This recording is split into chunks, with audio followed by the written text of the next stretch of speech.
السلام عليكم خوت الحباب، تدعي لاباس عليكم من خير. يعني ديروا لايك وبارطاجيو بالقبول.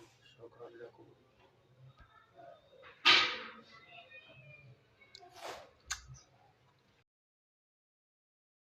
في عملية عسكرية كبرى استهدف الجيش المغربي عناصر مسلحة من جبهة البوليساريو في منطقة المحبس الحدودي شرق المغرب، مما أدى إلى مقتل 5 من أفراد الجبهة بينهم قيادي بارز.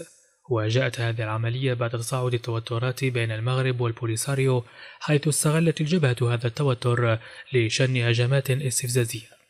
وأفادت التقارير بأن القوات المسلحة الملكية المغربية استخدمت طائرات درون لتنفيذ هذه الضربة الجوية في إطار الرد على الاستفزازات المتكررة من قبل البوليساريو. وقد أثارت هذه العملية العسكرية رعبا في الأوساط الجزائرية، خاصة أن الجزائر تدعم البوليساريو في نزاعها ضد المغرب. ويأتي هذا التصعيد في وقت تشهد فيه المنطقة تحركات عسكرية مكثفة من الجانبين، حيث تسعى كل من الجزائر والمغرب لتعزيز قدراتهما العسكرية على الحدود.